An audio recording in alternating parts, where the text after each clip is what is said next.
ಕರ್ನಾಟಕ ಈ ದಿನಗೆ ಸ್ವಾಗತ. ನಾನು ತುಳಸಿ ಹರೀಶ್. ಇದೀಗ ಈ ಕ್ಷಣದ ಹೆಡ್ಲೈನ್ಸ್. ಜಿಲ್ಲಾದ್ಯಂತ ಬಕ್ರೀದ್ ಆಚರಣೆ, ಮುಸ್ಲಿಂ ಬಾಂಧವರಿಂದ ಸಾಮೂಹಿಕ ಪ್ರಾರ್ಥನೆ, ಪ್ರಮುಖ ವೃತ್ತಗಳಲ್ಲಿ ಮೆರವಣಿಗೆ. ಜೂನ್ 9ರಂದು ಭಾನು ಮುಷ್ತಾಕ್ ದೀಪಾ ಭಸ್ತಿಯವರಿಗೆ ನಾಗರಿಕ ಸನ್ಮಾನ, ಹಿರಿಯ ಸಾಹಿತಿ ಡಾಕ್ಟರ್ ಬರಗೂರು ರಾಮಚಂದ್ರಪ್ಪ ಅವರಿಂದ ಉದ್ಘಾಟನೆ. ಕಾರ್ಯಕ್ರಮ ಯಶಸ್ವಿಗೊಳಿಸಲು ಕಸಾಪ ಅಧ್ಯಕ್ಷ ಮಲ್ಲೇಶ್ ಗೌಡ ಮನವಿ. ಚಿನ್ನಸ್ವಾಮಿ ಕ್ರೀಡಾಂಗಣದಲ್ಲಿ ಕಾಲ್ತುಳಿತಕ್ಕೆ ಸಿಲುಕಿ ಪ್ರಾಣ ಬಿಟ್ಟ ಮಗ, ಬಾಧಿಸುತ್ತಲೇ ಇದೆ ಪುತ್ರ ಶೋಕ. ಕುಪ್ಪಗೋಡು ಗ್ರಾಮದಲ್ಲಿ ಮಗನ ಸಮಾಧಿ ಮೇಲೆ ಬಿದ್ದು ತಂದೆ ಗೋಳಾಟ.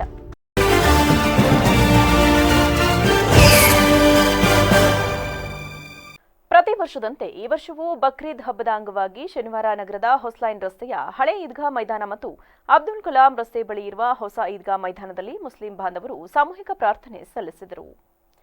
ಹಳೆ ಈದ್ಗಾ ಮೈದಾನದಲ್ಲಿ ಬೆಳಗ್ಗೆ 8ಕ್ಕೆ ಮುಸ್ಲಿಂ ಬಾಂಧವರು ಸಾಮೂಹಿಕ ಪ್ರಾರ್ಥನೆ ಸಲ್ಲಿಸಿದರು. ಇದಾದ ಬಳಿಕ ಬೆಳಗ್ಗೆ 9ಕ್ಕೆ ನಗರದ 80 ಅಡಿ ರಸ್ತೆ ಬಳಿ ಇರುವ ಹೊಸ ಈದ್ಗಾ ಮೈದಾನದಲ್ಲಿ ಪ್ರಾರ್ಥನೆ ಸಲ್ಲಿಸಲಾಯಿತು. ಇದೇ ಸಂದರ್ಭದಲ್ಲಿ ಹಜರತ್ ಗುಜರಾತಿ ದರ್ಗಾ ಕಮಿಟಿ ಹಾಗೂ ಈದ್ಗಾ ಕಮಿಟಿ ಅಧ್ಯಕ್ಷ ಸಮೀರ್ ಖಾನ್ ಮಾತನಾಡಿ, ಸಮಸ್ತ ನಾಗರಿಕ ಬಂಧುಗಳಿಗೆ ಬಕ್ರೀದ್ ಹಬ್ಬದ ಅಂಗವಾಗಿ ತುಂಬು ಹೃದಯದ ಶುಭಾಶಯ ಹೇಳುತ್ತೇನೆ. ದೇಶದಲ್ಲಿ ನಡೆಯುತ್ತಿರುವ ಕೆಡುಕುಗಳಿಗೆ ಅಂತ್ಯ ಮಾಡಲು ದೇವರಲ್ಲಿ ಪ್ರಾರ್ಥನೆ ಮಾಡಿಕೊಂಡಿದ್ದೇನೆ. ಕೆಲ ದಿನಗಳ ಹಿಂದೆ ನಡೆದ ಘಟನೆಗಳು ಮುಂದೆ ಸಂಭವಿಸದಂತೆ ಹಾಗೂ ನಾವುಗಳು ಸಹೋದರತ್ವ ಮತ್ತು ಭ್ರಾತೃತ್ವದಿಂದ ಬದುಕಬೇಕು. ನಮ್ಮಲ್ಲಿ ಸಂಘರ್ಷ ಕಡಿಮೆಯಾಗಬೇಕು. ನಾವೆಲ್ಲ ಭಾರತೀಯರು ಒಟ್ಟಾಗಿ ಬಾಳುವಂತಹ ಪರಿಸ್ಥಿತಿ ನಿರ್ಮಾಣವಾಗಬೇಕು ಎಂದು ಸಾಮೂಹಿಕ ಪ್ರಾರ್ಥನೆಯಲ್ಲಿ ಎಲ್ಲರೊಂದಿಗೂ ವಿಶ್ವ ಹಾಗೂ ದೇಶದ ಶಾಂತಿಗಾಗಿ ಅಲ್ಲಾಹನಲ್ಲಿ ಪ್ರಾರ್ಥಿಸಲಾಗಿದೆ ಎಂದರು.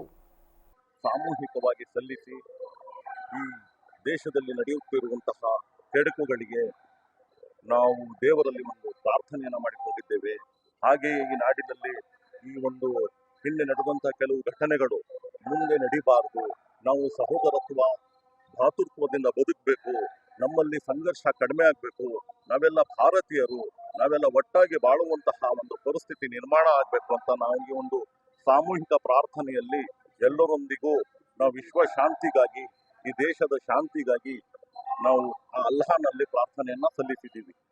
ಪ್ರವಾದಿ ಇಬ್ರಾಹಿಮರು 3000 ವರ್ಷಗಳ ಹಿಂದೆ ಒಂದು ಕಾಬಾದ ನಿರ್ಮಾಣ ಮಾಡ್ತಾರೆ. ಆ ಒಂದು ಸಂದರ್ಭದಲ್ಲಿ ಅಲ್ಲಾಹನ ಆಜ್ಞೆಯಂತೆ ಪರೀಕ್ಷೆಗೆ ಒಳಪಟ್ಟು ತನ್ನ ಸ್ವಂತ ಮಗನನ್ನೇ ಬಲಿ ಕೊಡುವಂತಹ ಒಂದು ಪರೀಕ್ಷೆ ಅದು. ಆ ಪರೀಕ್ಷೆಯಲ್ಲಿ ಉತ್ತೀರ್ಣರಾಗ್ತಾರೆ. ಆ ಒಂದು ಸಂದರ್ಭದಲ್ಲಿ ಆ ಒಂದು ಸ್ಥಾನದಲ್ಲಿ ಪ್ರಾಣಿಯನ್ನ ಬಲಿ ಕೊಡಲಾಗುತ್ತದೆ. ಈ ಒಂದು ನೆನಪು ಅಂತಾರಾಷ್ಟ್ರೀಯ ಭೂಕರ್ ಪ್ರಶಸ್ತಿ ಮೂಲಕ ಕನ್ನಡ ಭಾಷೆ ಜಗತ್ತಿಗೆ ತೆರೆದುಕೊಳ್ಳುವಂತೆ ಮಾಡಿರುವ ನಮ್ಮೂರಿನ ಹೆಮ್ಮೆಯ ಲೇಖಕಿ ಬಾನು ಮುಷ್ತಾಕ್ ಹಾಗೂ ಅನುವಾದಕಿ ದೀಪಾ ಬಾಸ್ತಿಯವರಿಗೆ ಇದೇ ತಿಂಗಳ 9ರಂದು ನಗರದ ಹಾಸನಾಂಬ ಕಲಾಕ್ಷೇತ್ರದಲ್ಲಿ ಹಮ್ಮಿಕೊಂಡಿರುವ ನಾಗರಿಕ ಸನ್ಮಾನಕ್ಕೆ ಎಲ್ಲರಿಂದ ಎಲ್ಲಾ ಕಡೆಯಿಂದ ಉತ್ತಮ ಸಹಕಾರ ಸಿಕ್ಕಿದೆ ಎಂದು ಜಿಲ್ಲಾ ಕಸಾಪ ಅಧ್ಯಕ್ಷ ಡಾಕ್ಟರ್ ಎಚ್ಎಲ್ ಮಲ್ಲೇಶ್ ಗೌಡ ತಿಳಿಸಿದರು. ಇಂದು ಸುದ್ದಿಗೋಷ್ಠಿಯಲ್ಲಿ ಮಾತನಾಡಿದ ಅವರು, ಅಂದು ಬೆಳಗ್ಗೆ 11 ಗಂಟೆಗೆ ಕಸಾಪ ಜನಪರ ಚಳುವಳಿಗಳು, ಕನ್ನಡಪರ ಸಂಘಟನೆಗಳು, ಸಂಘ ಸಂಸ್ಥೆಗಳು, ದಲಿತ ಸಂಘಟನೆಗಳು ಹಾಗೂ ನಾಗರಿಕ ಸಮಿತಿಯಿಂದ ಸನ್ಮಾನ ನಡೆಯಲಿದ್ದು, ಇದಕ್ಕೂ ಮೊದಲು ಬೆಳಗ್ಗೆ 10 ಗಂಟೆಗೆ ಜಿಲ್ಲಾಧಿಕಾರಿ ಕಚೇರಿ ಆವರಣದಿಂದ ಕಲಾಭವನದವರೆಗೆ ವಿವಿಧ ಜನಪದ ಕಲಾ ತಂಡಗಳು, ಪೊಲೀಸ್ ಬ್ಯಾಂಡ್ನೊಂದಿಗೆ ಸಾಂಸ್ಕೃತಿಕ ಮೆರವಣಿಗೆ ನಡೆಯಲಿದ್ದು, ಜಿಲ್ಲಾಧಿಕಾರಿ ಸಿ ಸತ್ಯಭಾಮ ಅವರು ಚಾಲನೆ ನೀಡಲಿದ್ದಾರೆ ಎಂದು ತಿಳಿಸಿದರು. ಸನ್ಮಾನ ಕಾರ್ಯಕ್ರಮವನ್ನು ಕನ್ನಡ ನಾಡಿನ ಹಿರಿಯ ಸಾಹಿತಿ, ನಾಡೋಜ, ಸಂಸ್ಕೃತಿ ಚಿಂತಕರಾದ ಡಾಕ್ಟರ್ ಬರಗೂರು ರಾಮಚಂದ್ರಪ್ಪ ಉದ್ಘಾಟಿಸಿ ಮಾತನಾಡಲಿದ್ದಾರೆ. ಡಾಕ್ಟರ್ ಎಚ್.ಎಸ್. ಅನುಪಮಾರ್ ಅವರು ಅಭಿನಂದನಾ ನುಡಿಗಳನ್ನಾಡಲಿದ್ದಾರೆ ಎಂದರು. ಪ್ರಕಟ ಮಾಡ್ತಾ ಇರತಕ್ಕಂತಹ ಜಗತ್ತಿನ ಎಲ್ಲ ಭಾಷೆಯ ಪ್ರಕಾಶಕರು ಈ ಪ್ರಶಸ್ತಿಗಾಗಿ ಅರ್ಜಿಯನ್ನು ಸಲ್ಲಿಸೋದುಂಟು. ಇದು ಲೇಖಕರು ಸಲ್ಲಿಸಿ ತಗೊಳ್ತಕ್ಕಂತಹ ಪ್ರಶಸ್ತಿ ಅಲ್ಲ. ಇದು ಪ್ರಕಾಶಕರು ತಮ್ಮ ಪ್ರಕಾಶನದ ಮೂಲಕ, ತಮ್ಮ ಪ್ರಕಾಶನ ಸಂಸ್ಥೆಯ ಮೂಲಕ ಇಂಥದ್ದೊಂದು ಪ್ರಶಸ್ತಿಗೆ ಅರ್ಜಿಯನ್ನು ಹಾಕಿ ಆ ಮೂಲಕ ಈ ಪ್ರಶಸ್ತಿಯನ್ನು ಲೇಖಕರಿಗೆ ಸಲ್ಲಿಸುವಂತಹದ್ದೊಂದು ವಿಶಿಷ್ಟವಾದಂತಹ ಸಾಹಿತ್ಯಿಕ ಸ್ಪರ್ಧೆ ಇದು ಮತ್ತು ಪ್ರಶಸ್ತಿ. ಮೂಲತಃ UK ಅಂದರೆ ಇಂಗ್ಲೆಂಡ್ನಲ್ಲಿ ಪ್ರಕಟ ಆಗಿರ್ತಕ್ಕಂತಹ ಇಂಗ್ಲೀಷ್ ಭಾಷೆಯಲ್ಲಿರ್ತಕ್ಕಂಥ ಜಗತ್ತಿನ ಯಾವುದೇ ಭಾಷೆಯ ಕೃತಿ ಈ ಪ್ರಶಸ್ತಿಗೆ ಅರ್ಹ ಆಗ್ಬೋದು. ಬಹುಶಃ 1000ಕ್ಕೂ ಹೆಚ್ಚು ಕೃತಿಗಳು ಈ ಸಂದರ್ಭದಲ್ಲಿ ಸ್ಪರ್ಧೆಯಲ್ಲಿದ್ದವು ಅನ್ನುವಂತಹದ್ದನ್ನು ನಾವು ಮಾಹಿತಿ ತಗೊಂಡ್ವಿ. ಅಷ್ಟೂ ಕೃತಿಗಳಲ್ಲಿ 100ರ ಆಸ್ಪಾಸು ಒಂದು ಮುಖ್ಯವಾದ ಪಟ್ಟಿ ಆಗುತ್ತೆ. ಆನಂತರ 13 ಕೃತಿಗಳನ್ನು ಪಟ್ಟಿ ಮಾಡ್ತಾರೆ. ಆಮೇಲೆ ಶಾರ್ಟ್ ಲೀಸ್ಟ್ಗೆ ಬಂದಂಥ 6 ಭಾಷೆಯ ಕೃತಿಗಳು, 6 ಕೃತಿಗಳು ಬಹುಶಃ ಆ ಶಾರ್ಟ್ ಲಿಸ್ಟ್ಗೆ ಬಂದಂತಹ 6 ಕೃತಿಗಳಲ್ಲಿ 2 ಸ್ಪಾನಿಷ್ ಭಾಷೆಗೆ ಸೇರಿರ್ತಕ್ಕಂಥ ಕೃತಿಗಳಾಗಿರ್ತವೆ, ಒಂದು ಇಟಾಲಿಯನ್ ಭಾಷೆಗೆ ಸೇರಿರ್ತಕ್ಕಂಥ ಕೃತಿಯಾಗಿರುತ್ತೆ, ಇನ್ನೊಂದು ಜಾಪನೀಸ್ ಭಾಷೆಯ ಕೃತಿಯಾಗಿರುತ್ತೆ, ಒಂದು ಕನ್ನಡದ ಭಾಷೆಯ ಕೃತಿ ಅದು. ದೀಪಾ ಬಾಷ್ತಿಯವರು ಇಂಗ್ಲೀಷ್ಗೆ ಅನುವಾದ ಮಾಡೋದ್ರ ಮೂಲಕ ಆ ಕೃತಿ 6 ಪಟ್ಟಿಗಳಲ್ಲಿ ಬಂದಾಗಲೇ ಬಹುಶಃ ಅದು ಭಾರತಕ್ಕೆ ಸಂದ ಗೌರವ ಅಂತ ಹೇಳಿ ನಾವು ಭಾವಿಸಿದ್ವಿ. ಪ್ರಶಸ್ತಿನೇ ಬಂದಾಗ ನಿಜವಾಗ್ಲೂ ಜಾಗತಿಕ ಮಟ್ಟದಲ್ಲಿ ಭಾರತೀಯ ಸಾಹಿತ್ಯಕ್ಕೆ ಒಂದು ಮುಕುಟ ಪ್ರಾಪ್ತವಾದಂಗಾಯಿತು. ಪತ್ರಿಕಾಗೋಷ್ಠಿಯಲ್ಲಿ ಕಸಾಪ ಗೌರವ ಕಾರ್ಯದರ್ಶಿ ಬಿಆರ್ ಬೊಮ್ಮೇಗೌಡ, ದಲಿತ ಪರ ಸಂಘಟನೆ ಮುಖಂಡರಾದ ಎಂಜಿ ಪೃಥ್ವಿ, ರಮೇಶ್, ಸಾಮಾಜಿಕ ಸಂಘಟಕ ತೌಫೀಕ್ ಅಹಮದ್ ಮೊದಲಾದವರಿದ್ದರು. ಪುತ್ರ ಶೋಕಂ ನಿರಂತರಂ ಅನ್ನೋ ಮಾತಿದೆ. ಬೇಲೂರು ತಾಲೂಕಿನ ಕುಪ್ಪಗೋಡು ಗ್ರಾಮದ ಲಕ್ಷ್ಮಣ್ ಎಂಬುವವರ ಏಕೈಕ ಪುತ್ರ 2ನೇ ವರ್ಷದ ಎಂಜಿನಿಯರಿಂಗ್ ವಿದ್ಯಾರ್ಥಿ ಭೂಮಿಕ್ ಬೆಂಗಳೂರಿನ ಚಿನ್ನಸ್ವಾಮಿ ಕ್ರೀಡಾಂಗಣದ ಬಳಿ ಕಾಲ್ತುಳಿತಕ್ಕೆ ಬಲಿಯಾದ ನಂತರ ಅವರ ತಂದೆ ತಾಯಿ ಪಡುತ್ತಿರುವ ಸಂಕಟ ಹೇಳತಿರದಾಗಿದೆ. ಇಡೀ ಬದುಕೆ ಅವನಾಗಿದ್ದ ಒಬ್ಬನೇ ಮಗನನ್ನ ಕಳೆದುಕೊಂಡು ಲಕ್ಷ್ಮಣ್ ಬರೀ ಕಣ್ಣೀರಾಗಿ ಹೋಗಿದ್ದಾರೆ. ಮಗನ ಸಮಾಧಿ ಮೇಲೆ ಮಲಗಿ ನಿತ್ಯವೂ ಗೋಳಾಡುತ್ತಿರುವ ಕರುಣಾಜನಕ ದೃಶ್ಯ ಕಲ್ಲು ಹೃದಯವನ್ನು ಕರಗಿಸುತ್ತಿದೆ. 20 ವರ್ಷಗಳ ಹಿಂದೆ ಬೆಂಗಳೂರು ಸೇರಿ ಸ್ವಂತ ಉದ್ಯಮ ನಡೆಸುತ್ತಾ ಶ್ರೀಮಂತರಾಗಿದ್ದರು. ನಾನು ಏನೇ ಮಾಡಿದರೂ ಅದೆಲ್ಲ ಮಗನಿಗಾಗಿ ಎಂದುಕೊಂಡಿದ್ದ ಲಕ್ಷ್ಮಣ್ ಇದೀಗ ಅದೇ ಮಗನನ್ನ ಕಳೆದುಕೊಂಡು ಒಂದೇ ಸಮನೆ ಅಳುವುದನ್ನ ನಿಲ್ಲಿಸಿಲ್ಲ. ಮಗನಿಗಾಗಿ ಕಂಡಿದ್ದ ಕನಸೆಲ್ಲ ಕರಗಿ ಹೋಯಿತು, ಅವನಿಲ್ಲದ ಬದುಕು ನನಗೇಕೆ ಎಂದು ರೋಧಿಸುತ್ತಿದ್ದಾರೆ.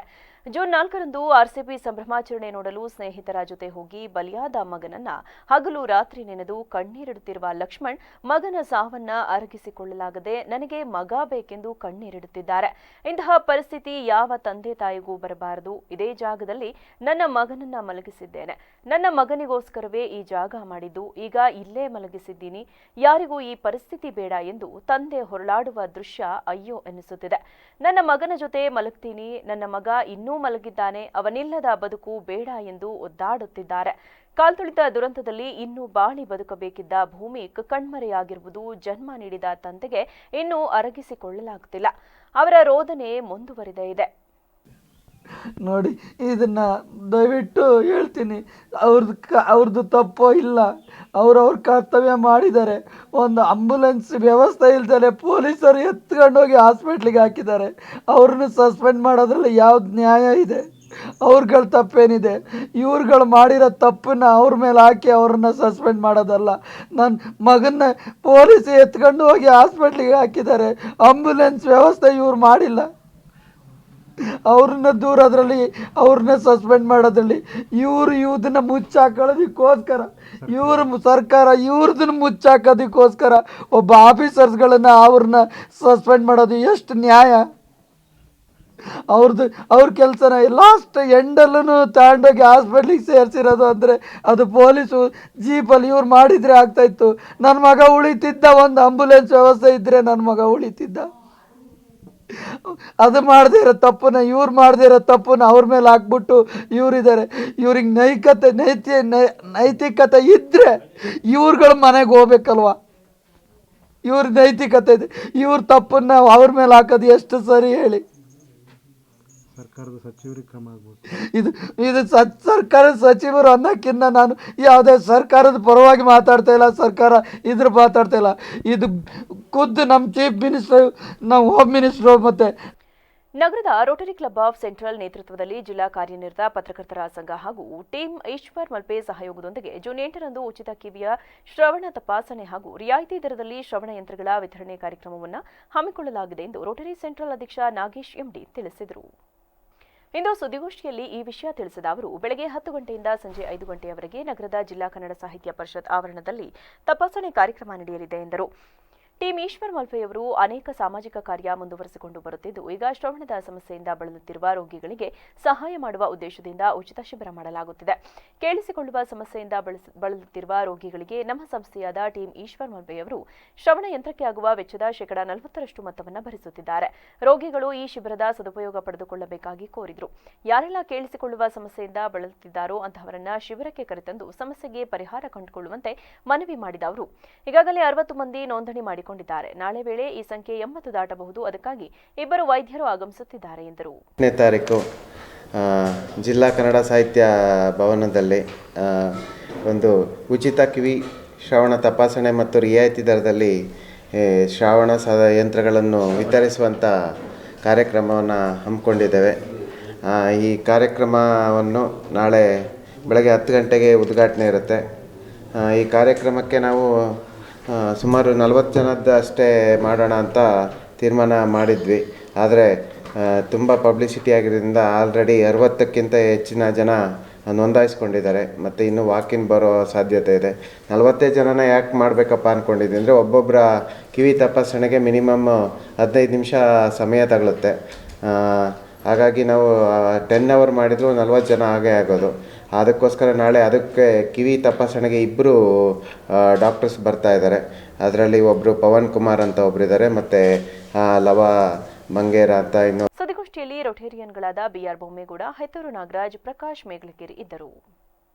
ಚಿನ್ನಸ್ವಾಮಿ ಕ್ರೀಡಾಂಗಣದಲ್ಲಿ ನಡೆದ ದುರಂತದಲ್ಲಿ 11 ಜನರು ದಾರುಣವಾಗಿ ಸಾವನ್ನಪ್ಪಿದ್ದು, ಇದಕ್ಕೆ ಕಾಂಗ್ರೆಸ್ ಸರ್ಕಾರವೇ ನೇರ ಹೊಣೆ ಹೊತ್ತು ಮುಖ್ಯಮಂತ್ರಿ ಸಿದ್ದರಾಮಯ್ಯ ಮತ್ತು ಉಪಮುಖ್ಯಮಂತ್ರಿ ಡಿಕೆ ಶಿವಕುಮಾರ್ ರಾಜೀನಾಮೆ ನೀಡಿ ಸರ್ಕಾರವನ್ನು ವಜಾಗೊಳಿಸಲು ಆಗ್ರಹಿಸಿ ಜಿಲ್ಲಾ ಬಿಜೆಪಿ ಕಚೇರಿ ಬಳಿ ಸಿಎಂ ಮತ್ತು ಡಿಸಿಎಂ ಭಾವಚಿತ್ರವಿರುವ ಬ್ಯಾನರ್ ಧರಿಸುವ ಆಕ್ರೋಶ ವ್ಯಕ್ತಪಡಿಸಿದರು. ಇದೇ ವೇಳೆ ಬಿಜೆಪಿ ಪ್ರಧಾನ ಕಾರ್ಯದರ್ಶಿ ಅಮಿತ್ ಶೆಟ್ಟಿ ಮತ್ತು ಎಸ್ಸಿ ಮೋರ್ಚಾ ಅಧ್ಯಕ್ಷ ಎಸ್ಡಿ ಚಂದ್ರು ಮಾಧ್ಯಮದೊಂದಿಗೆ ಮಾತನಾಡಿ 18 ವರ್ಷದ ನಂತರ ಆರ್ಸಿಬಿ ಬೆಂಗಳೂರು ಕಪ್ ಗೆದ್ದಿರುವುದು ಎಲ್ಲರಿಗೂ ಸಂತೋಷವಾಗಿದ್ದು, ಪೊಲೀಸ್ ಅಧಿಕಾರಿಗಳು ಮೊದಲೇ ಸೆಕ್ಯೂರಿಟಿ ಕೊಡುವುದು, ಮುಂಜಾಗ್ರತಾ ಕ್ರಮ ತೆಗೆದುಕೊಳ್ಳುವುದು ಕಷ್ಟವಾಗುತ್ತದೆ, ಬೇಡ ಎಂದು ನಿರ್ದೇಶನ ಕೊಟ್ಟರೂ ಕೂಡ ತರಾತುರಿಯಲ್ಲಿ ಕರ್ನಾಟಕ ಸರ್ಕಾರ ಸಾಧನೆ ಮಾಡಿದ ರೀತಿಯಲ್ಲಿ ಸಂಭ್ರಮಾಚರಣೆ ಮಾಡಿದಾಗ ಅನಾಹುತ ಸಂಭವಿಸಿದೆ. ಈ ಹೊಣೆಗಾರಿಕೆಯನ್ನ ಸರ್ಕಾರ ತೆಗೆದುಕೊಳ್ಳಬೇಕಾಗಿತ್ತು. ಸಿಎಂ ಡಿಸಿಎಂ ಇರಬಹುದು, ಹೋಮ್ ಮಿನಿಸ್ಟರ್ ಪರಮೇಶ್ ಜವಾಬ್ದಾರಿ ಹೊರಬೇಕಾಗಿತ್ತು. ಅಮಾಯಕರಾದ ಪೊಲೀಸ್ ಅಧಿಕಾರಿಗಳ ಮೇಲೆ ಆರೋಪ ಮಾಡಲಾಗುತ್ತಿರುವುದು ಬಹಳ ಖಂಡನೀಯ. ಪೊಲೀಸ್ ಅಧಿಕಾರಿಗಳು ಸಲಹೆ ನೀಡಿದರೂ ಇವರು ವಿರೋಧಿಸಿ ಕಾರ್ಯಕ್ರಮ ಮಾಡಿದ್ದಾರೆ ಎಂದು ಆಕ್ರೋಶ ವ್ಯಕ್ತಪಡಿಸಿದರು. ಚಾಲೆಂಜ್ ವಿನ್ನದು ಬಹಳ ಒಂದು ಹರ್ಷದ ವಿಷಯ ಆಗಿರುತ್ತೆ. 18 ವರ್ಷ ತದನಂತರ ನಮ್ಮ ಆರ್ಸಿಬಿ ಬೆಂಗಳೂರು ಗೆಲುವು ಕಂಡಿದೆ. ಇದೆಲ್ಲ ಎಲ್ಲ ಕ್ರೀಡಾ ಪ್ರೇಮಿಗಳಿಗೂ ಮತ್ತು ಎಲ್ಲರಿಗೂ ಒಂದು ಸಂತೋಷ ವಿಷಯ ಇದೆ. ಆದರೆ ಏನು ತರಾತುರಿಯಲ್ಲಿ ಕರ್ನಾಟಕ ಸರ್ಕಾರ ನಾವೇ ಏನು ಸಾಧನೆ ಮಾಡಿದ ನಿಟ್ಟಿನಲ್ಲಿ ಆ ಸಂಭ್ರಮಾಚರಣೆಯನ್ನು ಆಚರಣೆ ಮಾಡಿದಾಗ ಪೊಲೀಸ್ ಅಧಿಕಾರಿಗಳು ಹೇಳಿದರು, ನಾವೆಲ್ಲ ಭಾಳ ಸೆಕ್ಯೂರಿಟಿ ಕೊಡೋಕ್ಕೆ ಕಷ್ಟ ಆಗುತ್ತೆ, ಮುಂಜಾಗ್ರತೆಗಳ ಕ್ರಮ ತಗೊಳ್ಳೋಕ್ಕೆ ಕಷ್ಟ ಆಗುತ್ತೆ, ಬೇಡ 4 ದಿನ ಬಿಟ್ಟು ಮಾಡಿ ಅಂತ ಪೊಲೀಸ್ ಅಧಿಕಾರಿಗಳು ಇವರಿಗೆ ನಿರ್ದೇಶನ ಕೊಟ್ಟರೂ ಸಹ ಸರ್ಕಾರ ಮಾಡಲೇಬೇಕು ಆ ನಿಟ್ಟಿನಲ್ಲಿ ಆ ಕಾರ್ಯಕ್ರಮ ಹಮ್ಮಿಕೊಂಡು ಈಗಾಗಲೇ ತಾವು ನೋಡ್ಬೋದು ಯಾವ ರೀತಿಯಲ್ಲಿ. ಯಾಕೆಂದರೆ ಏನು ನಮ್ಮ ಚಿನ್ನಸ್ವಾಮಿ ಸ್ಟೇಡಿಯಮಲ್ಲಿ ಅದನ್ನು ಎಲ್ಲ ಗೇಟ್ ಓಪನ್ ಮಾಡಿ ಕ್ರೀಡಾ ಪ್ರೇಮಿಗಳಿಗೆ ಒಳಗೆ ಬಿಟ್ಟಿದ್ರೆ ಯಾವುದೇ ಅನಾನುಕೂಲ ಆಗ್ತಿದ್ದಿಲ್ಲ. ಅದೇ ರೀತಿ ಏನು ವಿಧಾನಸೌಧ ಮುಂದುಗಡೆ ಇವರ ಏನು ಪ್ರತಿಷ್ಠೆಯನ್ನು ತೋರಿಸಬೇಕು, ನಮ್ಮ ವಿಧಾನಸೌಧ ಮುಂದುಗಡೆ ಒಂದು ಕಾರ್ಯಕ್ರಮವನ್ನು ಮಾಡಿದ್ದು ಬಹಳ ತಪ್ಪು. ಪ್ರತಿಭಟನೆಯಲ್ಲಿ ಬಿಜೆಪಿ ಮುಖಂಡರಾದ ರಾಜ್ಕುಮಾರ್ ಅಡವಳ್ಳಿ, ಪ್ರಕಾಶ್, ಜಿಲ್ಲಾ ಪ್ರಧಾನ ಕಾರ್ಯದರ್ಶಿ ಗಿರೀಶ್, ಬಿಎಚ್ ನಾರಾಯಣಗೌಡ, ಪ್ರಸನ್ನಕುಮಾರ್, ಪ್ರೇಮ್ ಕುಮಾರ್, ವೇದಾವತಿ, ಶೋಭಾ, ಭರತ್, ನಾಗೇಶ್, ಪ್ರಕಾಶ್ ಅರೇಹಳ್ಳಿ ಇತರರು ಉಪಸ್ಥಿತರಿದ್ದರು. ಹಾಸನ ಜಿಲ್ಲೆಯ ವಿಶ್ವವಿಖ್ಯಾತ ಬೇಲೂರಿನಲ್ಲಿ ಕೋಟೆ ಜಾಮಿಯಾ ಮಸೀದಿಯ ನೇತೃತ್ವದಲ್ಲಿ ಸಡಗರ ಸಂಭ್ರಮದಿಂದ ಬಕ್ರೀದ್ ಹಬ್ಬ ಆಚರಿಸಲಾಯಿತು. ಗೆಂಡೆಹಳ್ಳಿ ರಸ್ತೆಯಲ್ಲಿರುವ ಈದ್ಗಾ ಮೈದಾನದಲ್ಲಿ ಬೇಲೂರು ಪಟ್ಟಣದ ಎಲ್ಲಾ ಮಸೀದಿಯ ಭಕ್ತಾದಿಗಳು ಸಾಮೂಹಿಕ ಪ್ರಾರ್ಥನೆ ಸಲ್ಲಿಸಿದರು. ಈ ಸಂದರ್ಭದಲ್ಲಿ ಪುಟ್ಟ ಮಕ್ಕಳು, ಹಿರಿಯರು ಹೊಸ ಬಟ್ಟೆ ತೊಟ್ಟು ಸಿಹಿ ಹಂಚಿ ಪರಸ್ಪರ ವಿನಿಯೋಗ ಮಾಡಿಕೊಂಡರು. ಈ ಸಂದರ್ಭದಲ್ಲಿ ಮಾತನಾಡಿದ ಕೋಟೆ ಜಾಮಿಯಾ ಮಸೀದಿಯ ಮೌಲಾನಾ ರಿಜ್ವಾನ್ ರಾಜಾರವರು ಬಕ್ರೀದ್ ಹಬ್ಬವನ್ನು ತ್ಯಾಗ, ಶ್ರದ್ಧೆ ಮತ್ತು ಧರ್ಮನಿಷ್ಠೆಯ ಪ್ರತೀಕ, ಬಕ್ರೀದ್ ಹಬ್ಬದ ಹಾರ್ದಿಕ ಶುಭಾಶಯಗಳನ್ನು ಕೋರುತ್ತಾ, ಬಕ್ರೀದ್ ಅಂದರೆ ಕೇವಲ ಹಬ್ಬವಲ್ಲ, ಅದು ಮಾನವೀಯತೆಯ, ನಿಷ್ಠೆಯ ಮತ್ತು ಪರಮ ಭಕ್ತಿಯ ಒಂದು ಪವಿತ್ರ ಸ್ಮರಣೆ. ಇದು ಬರೀ ಹಬ್ಬದ ಸಡಗರವಲ್ಲ, ಬಕ್ರೀದ್ ಎನ್ನುವುದು ನೈತಿಕತೆಯ ಸಮರ್ಪಣೆಯ ಹಬ್ಬ ಎಂದರು. ಈ ಸಂದರ್ಭದಲ್ಲಿ ಬೇಲೂರು ಹಳೆಬೀಡು ಪ್ರಾಧಿಕಾರದ ಅಧ್ಯಕ್ಷ ಸೈಯದ್ ತೌಫೀಕ್, ಕಾಂಗ್ರೆಸ್ ಮುಖಂಡ ಜಾಕೀರ್ ಪಾಷಾ, ತನ್ನುನ್ನಯಾಜ್, ಗೆಂಡೆಹಳ್ಳಿ ಆಸೀಫ್, ಸಿಕಂದರ್, ಫಾಜಿಲ್, ತಬ್ರೇಜ್, ಆರೀಫ್, ಸೈಯದ್ ಜಮೀಲ್ ಹಾಗೂ ಪತ್ರಕರ್ತ ನೂರ್ ಅಹಮದ್ ಹಾಜರಿದ್ದರು. ಜೆಡಿಎಸ್ ಮತ್ತು ಬಿಜೆಪಿ ಪಕ್ಷವನ್ನ ತೊರೆದು ನಾವುಗಳು ಕಾಂಗ್ರೆಸ್ ಪಕ್ಷವನ್ನ ಸೇರ್ಪಡೆಯಾಗಿದ್ದೇವೆ ಎಂದು ಮಾಜಿ ನಗರ ಯೋಜನಾಧಿಕಾರದ ಅಧ್ಯಕ್ಷ ಅಣತಿ ಆನಂದ್ ತಿಳಿಸಿದ್ದಾರೆ. ಪಟ್ಟಣದ ತಾಲೂಕು ಕಾರ್ಯನಿರತ ಪತ್ರಕರ್ತರ ಸಂಘದ ಕಚೇರಿಯಲ್ಲಿ ನಡೆದ ಸುದ್ದಿಗೋಷ್ಠಿಯಲ್ಲಿ ಮಾತನಾಡಿ, ಬಿಜೆಪಿ ಮತ್ತು ಜೆಡಿಎಸ್ ಪಕ್ಷವನ್ನ ತೊರೆದು ನಾವುಗಳು ಕಾಂಗ್ರೆಸ್ ಪಕ್ಷವನ್ನ ಸೇರ್ಪಡೆಯಾಗಿದ್ದೇವೆ. ಇದರ ಹಿನ್ನೆಲೆ ತಾಲೂಕಿನಲ್ಲಿ ಸ್ಥಳೀಯ ಶಾಸಕರು ಬಿಜೆಪಿ ಮತ್ತು ಜೆಡಿಎಸ್ ಪಕ್ಷಗಳು ಎರಡೂ ಮೈತ್ರಿಯಿಂದ ಕೂಡಿದ್ದು, ಆದರೆ ಸ್ಥಳೀಯ ಶಾಸಕರು ಪಕ್ಷದಲ್ಲಿ ಮೈತ್ರಿ ಚಟುವಟಿಕೆಗಳಿಗೆ ಅವಕಾಶವನ್ನ ಕಲ್ಪಿಸಿಕೊಡದ ಹಿನ್ನೆಲೆಯಲ್ಲಿ ನೈಜ ಕಾರ್ಯಕರ್ತರನ್ನ ಯಾವುದೇ ಸಭಾ ಸಮಾರಂಭಗಳಿಗೆ ಮತ್ತು ಪಕ್ಷದ ಕಾರ್ಯಚಟುವಟಿಕೆಗಳಿಗೆ ಭಾಗಿಯಾಗಲು ಅವಕಾಶವನ್ನ ಕಲ್ಪಿಸಿಕೊಡದೆ ತಾವೇ ಸರ್ವ ಅಧಿಕಾರವನ್ನ ಚಲಾಯಿಸುತ್ತಿರುವ ಸಲುವಾಗಿ ಜೆಡಿಎಸ್ ಪಕ್ಷವನ್ನ ಮತ್ತು ಬಿಜೆಪಿ ಪಕ್ಷವನ್ನ ತೊರೆದು ರಾಜ್ಯ ಕೆಪಿಸಿಸಿ ಅಧ್ಯಕ್ಷರಾದ ಡಿಕೆ ಶಿವಕುಮಾರ್ ಮತ್ತು ರಾಜ್ಯದ ಮುಖ್ಯಮಂತ್ರಿಗಳಾದ ಸಿದ್ದರಾಮಯ್ಯನವರ ಮತ್ತು ಮಾಜಿ ಶಾಸಕರಾದ ಪುಟ್ಟೇಗೌಡರು ಹಾಗೂ ವಿಧಾನ ಪರಿಷತ್ ಸದಸ್ಯರಾದ ಗೋಪಾಲಸ್ವಾಮಿಯವರ ನೇತೃತ್ವದಲ್ಲಿ ಈಗಾಗಲೇ ಕಾಂಗ್ರೆಸ್ ಪಕ್ಷವನ್ನ ಸೇರ್ಪಡೆಯಾಗಿದ್ದೇವೆ. ಆದರೂ ಸಹ ಸ್ಥಳೀಯ ಶಾಸಕರು ಇಂದಿನಿಂದಲೂ ನಮ್ಮ ಪಕ್ಷದ ಕಾರ್ಯಕರ್ತರಲ್ಲ, ಇವರುಗಳು ಕಾಂಗ್ರೆಸ್ ಪಕ್ಷದಲ್ಲೇ ಇದ್ದವರು ಎಂದು ಮಾಹಿತಿಯನ್ನ ನೀಡುತ್ತಿರುವುದು ಸರಿಯಲ್ಲ.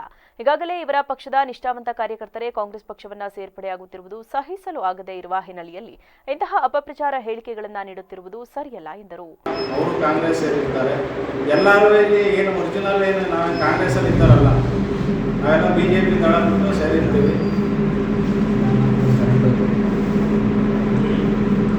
ಹಾಗೂ ಮತ್ತು ಇನ್ನು ಮುಂದಿನ ದಿನಗಳಲ್ಲಿ ನಾವನ್ನ ನಮ್ಮ ಬ್ಲಾಕ್ ಕಾಂಗ್ರೆಸ್ ಅಧ್ಯಕ್ಷರ ನೇತೃತ್ವದಲ್ಲಿ ಎಲ್ಲ ಕಾಂಗ್ರೆಸ್ ಮುಖಂಡರು ಗೋಪಾಲ್ ಸ್ವಾಮಿಯವರು ಪುಟ್ಟೇಗೌಡರು ಅವರ ನೇತೃತ್ವದಲ್ಲಿ ಕಾಂಗ್ರೆಸ್ ಸಕ್ರಿಯವಾಗಿ ರಾಜಕಾರಣ ಮಾಡೋಕ್ಕೆ ಕಾಂಗ್ರೆಸ್ ಕಟ್ಟಲಿಕ್ಕೆ ಸದೃಢವಾಗಿ ಕಲ್ಪನೆ ಮಾಡ್ತೀವಿ ಅಂತ ಹೇಳಿ ಏನು ಶಾಸಕರು ಹೇಳಿದರೆ ಕಾಂಗ್ರೆಸ್ನವ್ರು ಯಾರೂ ಅಲ್ಲ. ನಾವು ದಯಮಾಡಿ ಅರ್ಥ ಮಾಡ್ಕೋಬೇಕು. ಅವರು ಶಾಸಕರು ನಮ್ಮನ್ನು ಸರಿಯಾಗಿ ಬಳಸ್ಕೊಳ್ಳಿಲ್ಲ. ಅವರು ಹೊಂದಾಣಿಕೆಯಿಂದ ರಾಷ್ಟ್ರೀಯದಲ್ಲಿ BJP ದಳ ಹೊಂದಾಣಿಕೆ ಅಂತ ಆಗ್ತದೆ. ಹಾಸನ ಜಿಲ್ಲೆಯಲ್ಲಿ ರಾಜಕಾರಣನೇ ಬೇರೆ. BJP ದಳ ಹೊಂದಾಣಿಕೆ ಕೊರತೆಯಿಂದ ನಮಗೆ ಅವರು ಯಾವ ಸೊಸೈಟಿ ಎಲೆಕ್ಷನ್ಗೂ ಯಾರದೇ ಭಾವಚಿತ್ರ ಆಗ್ತಂಗೆ ನಾವು BJP ಅವ್ರದ ಎಲ್ಲ ಇದು ಮಾಡೋದಕ್ಕೆ ಅಗೌರವ ತೋರೋದಕ್ಕೆ ನಾವು ಅವ್ರು BJP ಬಿಟ್ಟು ಕಾಂಗ್ರೆಸ್ ನಾವು ಹಿಂದೆ 3 ವರ್ಷದಿಂದ ಇದ್ದು ಕಾಂಗ್ರೆಸ್ಸಲ್ಲಿ ಅದಕ್ಕೆ ನಮ್ಮ ಪಕ್ಷಕ್ಕೆ ನಾವು ಹೋಗ್ಬೇಕು ಅಂತ ಮರಳಿಗುಡಿಗೆ ಹೋಗಿ. ಇದೇ ಸಂದರ್ಭದಲ್ಲಿ ಬ್ಲಾಕ್ ಕಾಂಗ್ರೆಸ್ ಅಧ್ಯಕ್ಷ ಮಂಜುನಾಥ್ ಮಾತನಾಡಿ, ಕಾಂಗ್ರೆಸ್ ಪಕ್ಷವು ತೆರೆದ ಮನೆ ಇದ್ದಂತೆ. ಇದಕ್ಕೆ ಯಾವ ಪಕ್ಷದಿಂದ ಬೇಕಾದರೂ ಪಕ್ಷದ ಕಾರ್ಯಕರ್ತರುಗಳು ಆಗಮಿಸಬಹುದು. ಇದನ್ನು ನಮ್ಮ ಕೆಪಿಸಿಸಿ ರಾಷ್ಟ್ರಾಧ್ಯಕ್ಷರಾದ ಮಲ್ಲಿಕಾರ್ಜುನ್ ಖರ್ಗೆ ಅವರ ಮಾತಿದೆ. ಆ ಮಾತಿನಂತೆ ನಮ್ಮ ಪಕ್ಷಕ್ಕೆ ಯಾರು ಬೇಕಾದರೂ ಬಂದು ಸೇರ್ಪಡೆಯಾಗಬಹುದು, ಆದರೆ ಯಾರನ್ನು ಕೂಡ ವಿರೋಧಿಸುವುದಿಲ್ಲ ಎಂದು ತಿಳಿಸಿದ್ದಾರೆ. ಅದರಂತೆ ನಾವುಗಳು ಕೂಡ ನಮ್ಮ ಪಕ್ಷಕ್ಕೆ ಯಾವ ಪಕ್ಷದ ಕಾರ್ಯಕರ್ತರುಗಳು ಬಂದು ಕಾಂಗ್ರೆಸ್ ಪಕ್ಷವನ್ನ ಸೇರಿಕೊಳ್ಳುತ್ತೇವೆ ಎಂದರೆ ಅದರಲ್ಲಿ ನಮ್ಮ ಯಾವುದೇ ವಿರೋಧ ಇರುವುದಿಲ್ಲ. ಅದರಲ್ಲೂ ಕೂಡ ನಮ್ಮ ಪಕ್ಷದಲ್ಲಿ ಇದ್ದು ಬಿಜೆಪಿ ಪಕ್ಷವನ್ನ ಮತ್ತು ಜೆಡಿಎಸ್ ಪಕ್ಷದವರು ಬಂದು ಕಾಂಗ್ರೆಸ್ ಪಕ್ಷವನ್ನ ಸೇರ್ಪಡೆಯಾಗುತ್ತಿರುವುದು ನಮ್ಮೆಲ್ಲ ನಾಯಕರ ಕಾರ್ಯವೈಖರಿಯ ಬಗ್ಗೆ ಕೆಲ ಪಕ್ಷದ ಕಾರ್ಯಕರ್ತರು ಇಂದು ಕಾಂಗ್ರೆಸ್ ಪಕ್ಷವನ್ನ ಸೇರ್ಪಡೆಯಾಗುತ್ತಿರುವುದು ಸ್ವಾಗತದ ವಿಚಾರವಾಗಿದೆ. ಅದಕ್ಕೆ ನಮ್ಮ ಎಲ್ಲರ ಒಪ್ಪಿಗೆಯೂ ಇದೆ ಎಂದರು.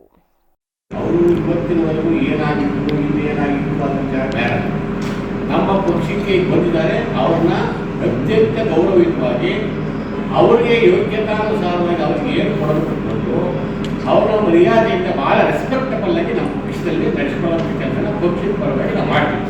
ನಮ್ಮ DK ಶಿವಕುಮಾರ್ ಅವರ ಸಿದ್ದರಾಮಯ್ಯನವರ ಸೂಚನೆ ಇದೆ. ಯಾರೇ 1 ಓಟಿಗಳಿರ್ಬೋದು, 100 ಓಟಿಗಳಿರ್ಬೋದು, 1,000 ಓಟಿಗಳಿರ್ಬೋದು, ಒಂದು ಪಕ್ಷದ ಮುಖಂಡ ಇರ್ಬೋದು, ಅವ್ನು ಬಂದರೆ ನಾವು ಗೌರವಾನ್ವಿತ ನಮ್ಮ ಪಕ್ಷಕ್ಕೆ ಸೇರಿಸಿಕೊಳ್ಳುವಂಥ ಕೆಲಸನ ಮಾಡಬೇಕು ಅಂತ ಡೈರೆಕ್ಷನ್ ಇದೆ. ಆ ಅವರ ನೇತೃತ್ವದಲ್ಲಿ ಅವರ ಎದುರುಗಡೆ ಅವರ ಸಮ್ಮುಖದಲ್ಲಿ ಅವರನ್ನು ಸೇರಿಸಿಕೊಂಡು ಅಲ್ಲಿಂದ ಮುಖ್ಯಮಂತ್ರಿ ಮನೆಗೆ ಹೋಗಿ ಮುಖ್ಯಮಂತ್ರಿಗಳ ಹತ್ರ ನಾವು ಅವರ ಹತ್ರ ಪರ್ಮಿಷನ್ ತಗೊಂಡು ನೀವೆಲ್ಲ ಸೇರ್ಕೊಂಡು ಒಳ್ಳೆದಾಗಿದೆ. ಮುಂದೆ ಬರ್ತಕ್ಕಂಥ ಚುನಾವಣೆಯಲ್ಲಿ ಯಾವುದೇ ಕಾರಣಕ್ಕೂ ಇವೆಲ್ಲ ಒಗ್ಗಟ್ಟಾಗಿ ಮುಂದೆ ಕಾಂಗ್ರೆಸ್ ಪಕ್ಷದ MLA ನಿಮ್ಮ ತಾಲೂಕಲ್ಲಿ ಗೆಲ್ಲಿಸಬೇಕು ಅನ್ನೋ ಸೂಚನೆಯನ್ನು ಕೊಟ್ಟಿದ್ದಾರೆ CM. ಅದಕ್ಕೆ ನಾವೆಲ್ಲರೂ ಸಹಿತ ಒಗ್ಗಟ್ಟಾಗಿರ್ಬೇಕು. ಇದೇ ಸಂದರ್ಭದಲ್ಲಿ ಜೆಡಿಎಸ್ ಪಕ್ಷವನ್ನ ತೊರೆದ ಮಜಾಬಿ ಉಲ್ಲಾ ಖಾನ್, ಲವಣ, ಮಾಜಿ ಪುರಸಭಾ ಸದಸ್ಯ ಅನ್ವರ್ ಪಾಷಾ ಹಾಜರಿದ್ದರು. ವಿಶ್ವ ಪರಿಸರ ದಿನದಂದು ಪರಿಸರ ಜಾಗೃತಿ ಪರಿಸರ ದಿನಾಚರಣೆ ಅಂಗವಾಗಿ ಸಸಿ ನೆಡುವ ಕಾರ್ಯಕ್ರಮವನ್ನು ಸಾಂಕೇತಿಕವಾಗಿ ಆಲೂರು ತಾಲೂಕು ಪಟ್ಟಣ ಪಂಚಾಯಿತಿಯಲ್ಲಿ ಹಮ್ಮಿಕೊಳ್ಳಲಾಗಿತ್ತು. ಪಟ್ಟಣ ಪಂಚಾಯಿತಿ ಮುಖ್ಯಾಧಿಕಾರಿ ಮಂಜುನಾಥ್ ಮಾತನಾಡಿ, ವಿಶ್ವ ಪರಿಸರ ದಿನಾಚರಣೆಯ ಅಂಗವಾಗಿ ತಾಲೂಕಿನಾದ್ಯಂತ 101 ಗಿಡಗಳನ್ನು ನೆಟ್ಟು ಪೋಷಿಸುವ ಉದ್ದೇಶವಾಗಿದೆ. ಪರಿಸರ ನಾಶದಿಂದ ಆಗುತ್ತಿರುವ ಅನಾಹುತಗಳನ್ನು ನಾವೆಲ್ಲರೂ ನೋಡುತ್ತಿದ್ದೇವೆ. ಇದಕ್ಕೆ ಮುಖ್ಯ ಕಾರಣ ಮಾನವನ ಹೆಚ್ಚಿದ ದುರಾಸೆ. ನಾವು ಪ್ರಕೃತಿಯನ್ನ ಸಂರಕ್ಷಿಸದಿದ್ದರೆ ಇಡೀ ಪ್ರಾಣಿ ಸಂಕುಲವೇ ನಾಶವಾಗುತ್ತದೆ ಎಂದು ಅವರು ಆತಂಕ ವ್ಯಕ್ತಪಡಿಸಿದರು.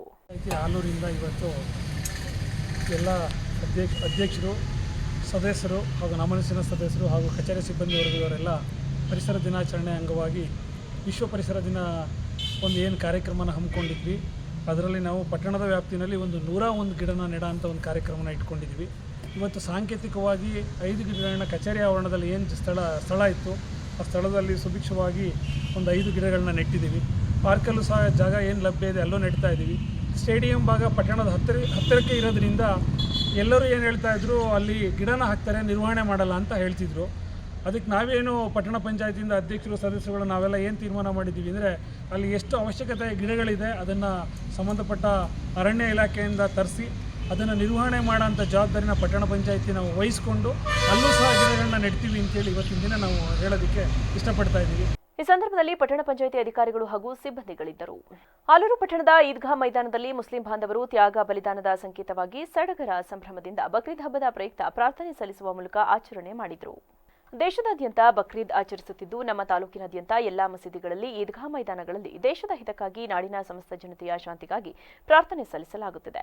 ದೇಶದಲ್ಲಿ ಉತ್ತಮ ಮಳೆಯಾಗಿ, ಉತ್ತಮ ಬೆಳೆಯಾಗಿ, ನಾಡಿನ ಸಮಸ್ತ ಜನತೆಗೆ ಒಳ್ಳೆಯದಾಗಲಿ, ದೇಶದಲ್ಲಿ ಶಾಂತಿ ನೆಲೆಸಲಿ, ಆಶ್ರಿತ ಅಂಗವಿಕಲರಿಗೆ, ವೃದ್ಧರಿಗೆ ಭಗವಂತನು ಬದುಕುವ ಶಕ್ತಿಯನ್ನು ನೀಡಲಿ, ದೇಶದ ಸಮಸ್ತ ಜನತೆಯ ಕಷ್ಟಗಳು ನೀಗಿ ಸುಖ, ಶಾಂತಿ, ನೆಮ್ಮದಿಯಿಂದ ಎಲ್ಲರನ್ನ ಆ ಭಗವಂತ ಕಾಪಾಡಲಿ ಎಂದು ಪ್ರಾರ್ಥಿಸಿದ್ದಾಗಿ ಮುಸ್ಲಿಂ ಬಾಂಧವರು ಮಾಧ್ಯಮದೊಂದಿಗೆ ತಿಳಿಸಿದರು. ಬಕ್ರೀದ್ ಆಚರಣೆಗೆ ಎಲ್ಲಾ ಪಕ್ಷದ ನಾಯಕರು, ಮುಖಂಡರು, ಗಣ್ಯರು ಬಕ್ರೀದ್ ಆಚರಣೆ ಮಾಡುತ್ತಿರುವ ಸಮಸ್ತ ಮುಸ್ಲಿಂ ಬಾಂಧವರಿಗೆ ಶುಭ ಕೋರಿದ್ದಾರೆ. ತ್ಯಾಗ ಮತ್ತು ಬಲಿದಾನದ ಪ್ರತೀಕವಾದ ಬಕ್ರೀದ್ ಹಬ್ಬವನ್ನು ತಾಲೂಕಿನ ವಿವಿಧ ಸ್ಥಳಗಳಲ್ಲಿ ಮುಸಲ್ಮಾನರು ಸಡಗರ ಸಂಭ್ರಮದಿಂದ ಆಚರಿಸಿದರು. ಬಕ್ರೀದ್ ಆಚರಣೆಯ ಪ್ರಯುಕ್ತ ಸಕಲೇಶಪುರ ಪಟ್ಟಣದ ಈದ್ಗಾ ಮೈದಾನದಲ್ಲಿ ಹಾಗೂ ತಾಲೂಕಿನ ವಿವಿಧ ಜುಮಾ ಮಸೀದಿಗಳಲ್ಲಿ ಮುಸ್ಲಿಂ ಬಾಂಧವರು ಸಾಮೂಹಿಕ ಪ್ರಾರ್ಥನೆ ವಿವಿಧ ಜಾಮಿಯಾ ಮಸೀದಿಗಳ ಇಮಾಮರ ನೇತೃತ್ವದಲ್ಲಿ ನಡೆಸಿದರು. ಸರ್ವ ಜನತೆಗೆ ಹಬ್ಬದ ಶುಭಾಶಯ ಕೋರಿ ಮಾತನಾಡಿದ ಪಟ್ಟಣದ ಬದ್ರಿಯಾ ಜುಮಾ ಮಸೀದಿಯ ಧರ್ಮಗುರು ಅಬ್ದುಲ್ ರಜಾಕ್ ಸಕಾಫಿ ಹಾಗೂ ಬದ್ರಿಯಾ ಜುಮಾ ಮಸೀದಿಯ ಅಧ್ಯಕ್ಷ ಯಾದ್ಗಾರ್ ಜಾಕೀರ್, ಬಕ್ರೀದ್ ಹಬ್ಬವು ಶಾಂತಿ, ಸಮಾನತೆ, ಸಹೋದರತೆ ಮತ್ತು ಸಹಬಾಳ್ವೆಯ ಸಂದೇಶವನ್ನು ಸಾರುತ್ತದೆ. ಮಾನವೀಯತೆಯೇ ಧರ್ಮಗಳ ಮೂಲವಾಗಿದ್ದು ಇದನ್ನು ಅರಿತುಕೊಂಡು ಬಾಳಬೇಕು ಎಂದರು. ಪಟ್ಟಣದ ಈದ್ಗಾ ಮೈದಾನದಲ್ಲಿ ಬಕ್ರೀದ್ ಹಬ್ಬದ ಸಾಮೂಹಿಕ ಪ್ರಾರ್ಥನೆ ನಂತರ ಪರಸ್ಪರ ಆಲಿಂಗಿಸಿ ಹಬ್ಬದ ಶುಭಾಶಯ ವಿನಿಮಯ ಮಾಡಿಕೊಂಡರು. ಈದ್ ಮೈದಾನದಿಂದ ಪಟ್ಟಣದ ಜಾಮಿಯಾ ಮಸೀದಿಯವರೆಗೂ ರಾಜಬೀದಿಯಲ್ಲಿ ಮೆರವಣಿಗೆ ನಡೆಸಿದರು. ಇಂದು ಯುವ ಜನತೆ ಮಾದಕ ವಸ್ತುಗಳ ದಾಸರಾಗುತ್ತಿದ್ದು ತಮ್ಮ ಅಮೂಲ್ಯವಾದ ಭವಿಷ್ಯವನ್ನ ಹಾಳು ಮಾಡಿಕೊಳ್ಳುತ್ತಿದ್ದಾರೆ. ಈ ಬಗ್ಗೆ ಪ್ರತಿಯೊಬ್ಬ ಯುವಕರಲ್ಲಿಯೂ ಮಾದಕ ವಸ್ತುಗಳ ಸೇವನೆಯಿಂದಾಗುವ ಪರಿಣಾಮಗಳ ಕುರಿತು ಅರಿವು ಮೂಡಿಸುವ ಕೆಲಸವಾಗಬೇಕು ಎಂದು ಬೇಲೂರು ತಹಶೀಲ್ದಾರ್ ಯಮಮತಾ ಹೇಳಿದರು. ಬೇಲೂರು ಪಟ್ಟಣದ ಸರ್ಕಾರಿ ನೌಕರರ ಭವನದಲ್ಲಿ ಭಾರತೀಯ ರೆಡ್ ಕ್ರಾಸ್ ಸಂಸ್ಥೆ, ಬೇಲೂರು ತಾಲೂಕು ನಿವೃತ್ತ ನೌಕರರ ಸಂಘ ಇವರ ಸಂಯುಕ್ತಾಶ್ರಯದಲ್ಲಿ ವಿಶ್ವ ತಂಬಾಕು ವಿರೋಧಿ ದಿನಾಚರಣೆ ಸಂದರ್ಭದಲ್ಲಿ ಪ್ರತಿಜ್ಞೆ ವಿಧಿ ಪಡೆದ ಬಳಿಕ ಮಾತನಾಡಿದ ಅವರು, ಕ್ಷಣಿಕ ಆಸೆ ಮತ್ತು ಸುಖಕ್ಕಾಗಿ ಎಂದಿಗೂ ಮಾದಕ ವಸ್ತುಗಳತ್ತ ಚಿತ್ತ ಹರಿಸಬೇಡಿ. ಇದು ಮುಂದೆ ನಮ್ಮ ಆರೋಗ್ಯ ಬದುಕನ್ನು ಕಸಿದುಕೊಳ್ಳುತ್ತದೆ. ದೇಶವನ್ನ ಉಳಿಸಿ ಬೆಳೆಸಲು ಆರೋಗ್ಯಯುತ ಸಮಾಜ ನಿರ್ಮಾಣದಲ್ಲಿ ಯುವ ಜನತೆಯ ಪಾತ್ರ ನಿರ್ಣಾಯಕ. ಈ ನಿಟ್ಟಿನಲ್ಲಿ ಯುವ ಜನತೆ ಹಾದಿ ತಪ್ಪಿದೆ. ಬದುಕಿನಲ್ಲಿ ಉತ್ತಮ ಗುರಿಯೊಂದಿಗೆ ಮುನ್ನಡೆಯಬೇಕು. ಇಂದು ವಿಶ್ವ ತಂಬಾಕು ವಿರೋಧಿ ದಿನಾಚರಣೆ ಕಾರ್ಯಕ್ರಮ ಭಾರತೀಯ ರೆಡ್ ಕ್ರಾಸ್ ಸಂಸ್ಥೆ ನಿವೃತ್ತ ನೌಕರರ ಸಂಘದಲ್ಲಿ ಹಮ್ಮಿಕೊಂಡಿರುವುದು ನಿಜಕ್ಕೂ ಉತ್ತಮ. ಭಾರತೀಯ ರೆಡ್ ಕ್ರಾಸ್ ಸಂಸ್ಥೆಯು ಬೇಲೂರು ತಾಲೂಕು ಘಟಕದ ಸಭಾಪತಿಯಾಗಿ ಆಯ್ಕೆಯಾದ ವೈಎಸ್ ಸಿದ್ದೇಗೌಡರು ಈಗಾಗಲೇ ಹಲವು ಅರ್ಥಪೂರ್ಣ ಕಾರ್ಯಕ್ರಮ ನಡೆಸುವ ಮೂಲಕ ರೆಡ್ ಕ್ರಾಸ್ ಸಂಸ್ಥೆಯ ಹಿರಿಮೆಗೆ ಸಾಕ್ಷಿಯಾಗಿದ್ದಾರೆ ಎಂದರು. ಅಧ್ಯಕ್ಷ ಆದಮೇಲೆ ಯಾವುದು ಕಾರ್ಯಕ್ರಮಗಳು ನಾನು ಅವರಿಗೆ ಭಾಗವಹಿಸೋದಕ್ಕೆ ಆಗ್ತಾ ಇರಲಿಲ್ಲ. ಸೊ ನನ್ನ ಅಧ್ಯಕ್ಷತೆಯಲ್ಲಿ ಅವ್ರಿಗೆ ನಾವು ಹ್ಯಾಂಡ್ ಓವರ್ ಮಾಡಿದ್ರು ಕೂಡ ಅವರು ಒಳ್ಳೆ ಕಾರ್ಯಕ್ರಮಗಳನ್ನು ನಿಮ್ಮ ಸಹಕಾರದೊಂದಿಗೆ ನಡೆಸ್ಕೊಂಡು ಹೋಗ್ತಾ ಇದ್ದಾರೆ. ರೆಡ್ ಕ್ರಾಸ್ ಸಂಸ್ಥೆಯ ಉದ್ದೇಶ ನಮಗೆ ನಿಮಗೆ ಎಲ್ಲರಿಗೂ ನೀವೆಲ್ಲ ಇದ್ದೀರಾ, ಎಲ್ಲರಿಗೂ ಗೊತ್ತಿದೆ.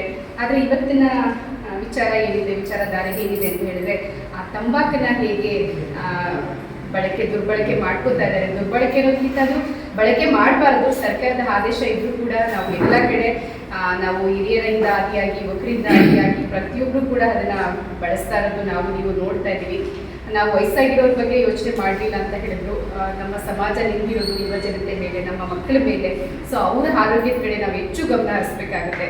ಯಾರೋ ಒಬ್ರು ತಂಬಾಕು ಸೇವನೆ ಮಾಡ್ತಾ ಇದ್ದಾರೆ ಅಂತ ಮಾತ್ರಕ್ಕೆ ಅದು ಅವರ ಆರೋಗ್ಯಕ್ಕೆ ಮಾತ್ರ ದುಷ್ಪರಿಣಾಮ ಬೀರುತ್ತೆ ಅನ್ನೋದು ತಪ್ಪಾಗುತ್ತೆ. ಯಾಕಂದ್ರೆ ಆ ಸರೌಂಡಿಂಗಲ್ಲಿ ಯಾರೆಲ್ಲ ಕಾರ್ಯಕ್ರಮದಲ್ಲಿ ತಂಬಾಕಿನಿಂದಾಗುವ ದುಷ್ಪರಿಣಾಮಗಳ ಅರಿವು ಮತ್ತು ಪರಿಹಾರೋಪಾಯಗಳ ಬಗ್ಗೆ ಜಿಲ್ಲಾ ಆರೋಗ್ಯ ಮತ್ತು ಕುಟುಂಬ ಕಲ್ಯಾಣಾಧಿಕಾರಿಗಳ ಕಚೇರಿ ಸಲಹೆಗಾರರಾದ ಕುಮಾರಿ ಮಮತಾ ತಿಳಿಸಿದರು. ಪ್ರಾಸ್ತಾವಿಕ ನುಡಿಗಳನ್ನು ನಿವೃತ್ತ ಗ್ರೇಡ್ 2 ತಹಶೀಲ್ದಾರ್ ಅಣ್ಣೇಗೌಡ ನಡೆಸಿದರು. ಕಾರ್ಯಕ್ರಮದಲ್ಲಿ ನಿವೃತ್ತ ನೌಕರರ ಸಂಘದ ಪದಾಧಿಕಾರಿಗಳಾದ ಬಸವರಾಜು ಪದ್ಮೇಗೌಡ, ಭಾರತೀಯ ರೆಡ್ ಕ್ರಾಸ್ ಬೇಲೂರು ತಾಲೂಕು ಘಟಕದ ಸಭಾಪತಿ ಹಾಗೂ ತಾಲೂಕು ನಿವೃತ್ತ ನೌಕರರ ಸಂಘದ ಅಧ್ಯಕ್ಷರಾದ ವೈಎಸ್ ಸಿದ್ದೇಗೌಡ ಇನ್ನಿತರರಿದ್ದರು. ಚಾಮರಾಜನಗರ ಜಿಲ್ಲೆಯ ಕೊಳ್ಳೇಗಾಲ ತಾಲೂಕಿನ ದನಗೆರೆ ರಾಷ್ಟ್ರೀಯ ಹೆದ್ದಾರಿಯಲ್ಲಿ ಬಸ್ಸು ಹಾಗೂ ಕಾರು ನಡುವೆ ಸಂಭವಿಸಿದ ಭೀಕರ ರಸ್ತೆ ಅಪಘಾತದಲ್ಲಿ ಕಾರು ಚಾಲಕ ಸ್ಥಳದಲ್ಲೇ ಮೃತಪಟ್ಟಿರುವ ಘಟನೆ ಸಂಭವಿಸಿದೆ. ಮೃತ ಕಾರು ಚಾಲಕ ತಮಿಳುನಾಡಿನ ಕೊಯಮತ್ತೂರು ನಿವಾಸಿ ಮುರುಘಾ ಎಂದು ತಿಳಿದು ಬಂದಿದೆ. ಘಟನೆಯಲ್ಲಿ ಬಸ್ ಚಾಲಕ ಗಾಯಗೊಂಡಿದ್ದು ಅವರನ್ನು ಸರ್ಕಾರಿ ಆಸ್ಪತ್ರೆಗೆ ದಾಖಲಿಸಿ ಚಿಕಿತ್ಸೆ ನೀಡಲಾಗುತ್ತಿದೆ.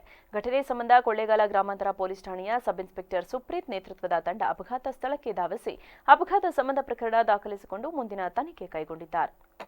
ಪರಿಸರ ಸ್ವಚ್ಛಗೊಳಿಸಲು ಪ್ರತಿಯೊಬ್ಬರೂ ನಮ್ಮ ಕರ್ತವ್ಯ ಎಂದು ತಿಳಿದು ನಮ್ಮ ಮನೆಗಳಲ್ಲಿ ಮರಗಿಡಗಳನ್ನು ಬೆಳೆಸಬೇಕು ಎಂದು ಚಾಮರಾಜನಗರ ಜಿಲ್ಲಾಧಿಕಾರಿ ಶಿಲ್ಪಾ ನಾಗ್ ಅಭಿಪ್ರಾಯ ಮಂಡಿಸಿದರು. ವಿಶ್ವ ಪರಿಸರ ದಿನಾಚರಣೆ ಅಂಗವಾಗಿ ಜಿಲ್ಲಾಡಳಿತ, ಜಿಲ್ಲಾ ಪಂಚಾಯತ್, ನಗರಸಭೆ, ಅರಣ್ಯ ಪರಿಸರ ಇಲಾಖೆ, ವಿವಿಧ ಸಂಘ ಸಂಸ್ಥೆಗಳ ಸಹಯೋಗದಲ್ಲಿ ನಗರದ ಸೋಮವಾರಪೇಟೆ ಬಳಿ ಇರುವ ಸ್ವಾಗತ ಕಮಾನಿನ ಬಳಿ 500 ಗಿಡ ನೆಡುವ ಕಾರ್ಯಕ್ರಮಕ್ಕೆ ಚಾಲನೆ ನೀಡಿದರು. ಬಳಿಕ ಮಾತನಾಡಿದ ಅವರು, ಸ್ವಚ್ಛ ಚಾಮರಾಜನಗರ ನಿರ್ಮಾಣ ಮಾಡಲು ಸಾರ್ವಜನಿಕರು ಕೈಜೋಡಿಸಬೇಕು.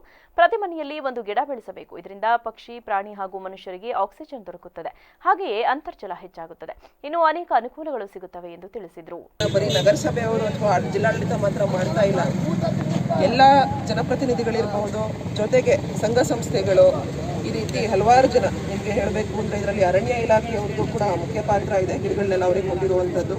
ಜಿಲ್ಲಾಡಳಿತ, ನಗರಸಭೆ, ಕರ್ನಾಟಕ ರಾಜ್ಯ ಪರಿಸರ ಮಾಲಿನ್ಯ ನಿಯಂತ್ರಣ ಮಂಡಳಿ, ವಾಣಿಜ್ಯ ಮತ್ತು ಕೈಗಾರಿಕಾ ಸಂಸ್ಥೆ, ರೋಟರಿ ಮತ್ತು ರೋಟರಿ ಸಿಲ್ಕ್ ಸಿಟಿ ಸಂಸ್ಥೆ, ವರ್ತಕರ ಸಂಘ, ನಮಸ್ತೆ ಸರ್, ಲಯನ್ ಸಂಸ್ಥೆ, ಸಂಪೂರ್ಣ ನಯನ ಫೌಂಡೇಶನ್ನು ಮತ್ತು ಇತರೆ ಸಂಘಗಳು. ನಾನು MLA ಸಾಹೇಬ್ರಿಗೆ ಕೂಡ ಸ್ವಾಗತ ಕೊಡ್ತೀನಿ. ಸೊ ಮುಖ್ಯ ಗಾರ್ಡನ್ನು, ಬೆಂಗಳೂರು ಕುಡಿಯೋಗ್ರೆ ಅವರು ಮತ್ತು ತಮಿಳು ಸಂಘ ಎಲ್ಲರೂ ಒಂದು ಗೂಡಿಸಿ. ಈ ಸಂದರ್ಭದಲ್ಲಿ ಸ್ಥಳೀಯ ಶಾಸಕರಾದ ಸಿಪುಟ್ಟರಂಗಶೆಟ್ಟಿ, ಜಿಲ್ಲಾ ಪೊಲೀಸ್ ವರಿಷ್ಠಾಧಿಕಾರಿ ಡಾಕ್ಟರ್ ಕವಿತಾ ಚೂಡಾ, ಅಧ್ಯಕ್ಷ ಮೊಹಮ್ಮದ್ ಅಸ್ಕರ್, ನಗರಸಭೆ ಉಪಾಧ್ಯಕ್ಷೆ ಮಮತಾ, ನಗರಸಭೆ ಸದಸ್ಯ ಬಸವಣ್ಣ, ವೆಂಕಟೇಶ್, ಮಹದೇವ, ಪೌರಾಯುಕ್ತರು ರಾಮದಾಸ್ ಸೇರಿದಂತೆ ಇನ್ನಿತರರು ಭಾಗಿಯಾಗಿದ್ದರು. ಹನೂರು ತಾಲೂಕಿನ ಪಳನಿಮೇಡು ಗ್ರಾಮದ ಸರ್ಕಾರಿ ಹಿರಿಯ ಪ್ರಾಥಮಿಕ ಶಾಲೆಗೆ ಹನೂರು ವಿಧಾನಸಭಾ ಕ್ಷೇತ್ರದ ಶಾಸಕ ಎಂಆರ್ ಮಂಜುನಾಥ್ ದಿಢೀರ್ ಭೇಟಿ ನೀಡಿ ಪರಿಶೀಲನೆ ನಡೆಸಿದರು. ಹನೂರು ಶೈಕ್ಷಣಿಕ ವಲಯದ ಪಳನಿಮೇಡು ಗ್ರಾಮದ ಶಾಲೆಗೆ ಭೇಟಿ ನೀಡಿ ಪ್ರತಿದಿನ ಬಿಸಿಯೂಟ, ಮೊಟ್ಟೆ, ರಾಗಿ ಮಾಲ್ಟ್, ಬಾಳೆಹಣ್ಣು ನೀಡುತ್ತಿದ್ದಾರೆಯೇ ಎಂದು ವಿದ್ಯಾರ್ಥಿಗಳನ್ನ ಶಾಸಕ ಎಂಆರ್ ಮಂಜುನಾಥ್ ಪ್ರಶ್ನೆ ಮಾಡಿದರು. ಈ ವೇಳೆ ವಿದ್ಯಾರ್ಥಿಗಳು ಪ್ರತಿದಿನ ಮೊಟ್ಟೆ ಊಟ ಕೊಡುತ್ತಿರುವುದಾಗಿ ತಿಳಿಸಿದರು. ರಾಜ್ಯದ ಸರ್ಕಾರಿ ಶಾಲೆಗಳಲ್ಲಿ ಓದುತ್ತಿರುವ ವಿದ್ಯಾರ್ಥಿಗಳ ವಿದ್ಯಾಭ್ಯಾಸಕ್ಕೆ ಅನುಕೂಲವಾಗಿ ವಿವಿಧ ಸೌಲಭ್ಯಗಳನ್ನು ನೀಡುತ್ತಿದೆ. ಪ್ರತಿಯೊಬ್ಬರು ಈ ಸೌಲಭ್ಯಗಳನ್ನು ಸದ್ಬಳಕೆ ಮಾಡಿಕೊಂಡು ಚೆನ್ನಾಗಿ ಓದಿ ತಂದೆ ತಾಯಿಗಳಿಗೆ ಪಾಠ ಮಾಡುವ ಶಿಕ್ಷಕರಿಗೆ ಕೀರ್ತಿ ತಂದುಕೊಡಬೇಕು ಎಂದು ತಿಳಿಸಿದರು. ಗ್ರಾಮಸ್ಥರು ಕೆಲವು ಕಟ್ಟಡಗಳು ಶಿಥಿಲವಾಗಿದ್ದು ಬಳಕೆಗೆ ಯೋಗ್ಯವಿಲ್ಲ, ವಿದ್ಯಾರ್ಥಿಗಳಿಗೆ ಮಳೆಗಾಲ ತೊಂದರೆಯಾಗುತ್ತಿದೆ, ಹೊಸ ಕಟ್ಟಡ ನಿರ್ಮಾಣ ಮಾಡಿಕೊಡಬೇಕು ಎಂದು ಮನವಿ ಮಾಡಿದರು. ನಂತರ ಮಧ್ಯಾಹ್ನದ ಬಿಸಿ ಊಟದ ಗುಣಮಟ್ಟ ಪರಿಶೀಲಿಸಲು ಶಾಸಕ ಎಂಆರ್ ಮಂಜುನಾಥ್ ವಿದ್ಯಾರ್ಥಿಗಳ ಜೊತೆ ಕುಳಿತು ಬಿಸಿ ಊಟ ಸವಿದರು. ಮುಸ್ಲಿಂ ಸಮುದಾಯದ ವತಿಯಿಂದ ಬಕ್ರೀದ್ ಹಬ್ಬ ಅಂಗವಾಗಿ ಮಳವಳ್ಳಿ ಪಟ್ಟಣದ ಈದ್ಗಾ ಮೈದಾನದಲ್ಲಿ ಸಾಮೂಹಿಕ ಪ್ರಾರ್ಥನೆ ಮಾಡುವ ಮೂಲಕ ಹಬ್ಬವನ್ನು ಸಂಭ್ರಮದಿಂದ ಆಚರಿಸಿದರು. ಮಳವಳ್ಳಿ ಪಟ್ಟಣದ ಪೇಟೆ ಬೀದಿಯ ಮುಸ್ಲಿಮರು ಹಾಗೂ ಕೋಟೆ ಮುಸ್ಲಿಮರು ಪಟ್ಟಣದ ಪ್ರಮುಖ ಬೀದಿಗಳಲ್ಲಿ ಅಲ್ಲಾ ಅಕ್ಬರ್ ಎನ್ನುತ್ತಾ ಮೆರವಣಿಗೆ ಮೂಲಕ ಈದ್ಗಾ ಮೈದಾನದಲ್ಲಿ ಸಾಮೂಹಿಕವಾಗಿ ಸಾವಿರಾರು ಮಂದಿ ಪ್ರಾರ್ಥನೆ ನಡೆಸಲಾಯಿತು. ಈ ವೇಳೆ ಪುರಸಭೆ ಸದಸ್ಯ ನೂರುಲ್ಲಾ, ಮಾಜಿ ಸದಸ್ಯ ಮೆಹಬೂಬ್ ಪಾಷಾ, ಮಸೀದಿ ಗುರುಗಳು, ಮುಖಂಡರು ಸೇರಿದಂತೆ ಹಲವರಿದ್ದರು. ಜೂನ್ 24ರಂದು ಸುತ್ತೂರು ಶ್ರೀ ಶಿವರಾತ್ರಿ ದೇಶಿಕೇಂದ್ರ ಮಹಾಸ್ವಾಮಿ ಅಧ್ಯಕ್ಷತೆಯಲ್ಲಿ ಸುತ್ತೂರು ಜಯಂತ್ಯುತ್ಸವ ಪೂರ್ವಭಾವಿ ಸಭೆ ಪಟ್ಟಣದ ರೈತ ಸಮುದಾಯ ಭವನದಲ್ಲಿ ನಡೆಯಲಿದೆ ಎಂದು ಕನಕಪುರ ಮಠದ ಚನ್ನಬಸವ ಸ್ವಾಮಿ ತಿಳಿಸಿದರು. ಮಳವಳ್ಳಿ ಪಟ್ಟಣದ ಶ್ರೀ ಬಸವೇಶ್ವರ ಪತ್ತಿನ ಸಹಕಾರ ಸಂಘದ ಸಭಾಂಗಣದಲ್ಲಿ ಡಿಸೆಂಬರ್ 12ರಂದು ನಡೆಯಲಿರುವ ಸುತ್ತೂರು ಜಯಂತ್ಯುತ್ಸವ ಪೂರ್ವಭಾವಿ ಸಭೆಯಲ್ಲಿ ಮಾತನಾಡಿ, ಡಿಸೆಂಬರ್ 12ರಿಂದ ನಡೆಯಲಿರುವ ಸುತ್ತೂರು ಜಯಂತ್ಯುತ್ಸವ ಮಳವಳ್ಳಿಯಲ್ಲಿ ನಡೆಯಲಿದ್ದು ಎಲ್ಲಾ ಜನಾಂಗದವರು ಸೇರಿ ಕಾರ್ಯಕ್ರಮ ನಡೆಸಲಿದ್ದು, ಇದೇ ಜೂನ್ 24ರಂದು ಸುತ್ತೂರು ಶ್ರೀಗಳ ಅಧ್ಯಕ್ಷತೆಯಲ್ಲಿ ಎಲ್ಲಾ ಜನಾಂಗದ ಮುಖಂಡರು, ಜನಪ್ರತಿನಿಧಿಗಳನ್ನು ಕರೆದು ಯಾವ ರೀತಿ ಕಾರ್ಯಕ್ರಮ ರೂಪುರೇಷೆಗಳ ಬಗ್ಗೆ ಚರ್ಚಿಸಲಾಗುವುದು ಎಂದರು.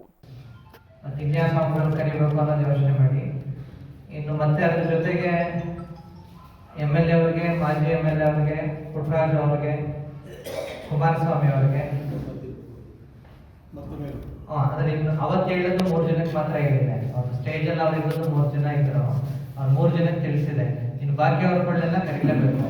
ಅಂದ್ರೆ MLAಗಳು ಮತ್ತೆ MLCಗಳು, ಮಾಜಿ ಇದ್ದಂಥವರು, ಇನ್ನು ಜಿಲ್ಲಾ ಪಂಚಾಯತಿ, ಇನ್ನು ತಾಲೂಕ್ ಪಂಚಾಯತಿ, ಗ್ರಾಮ ಪಂಚಾಯತಿ ರಾಜಕೀಯದಲ್ಲಿ ಆಯ್ತು ಅಂದ್ರೆ.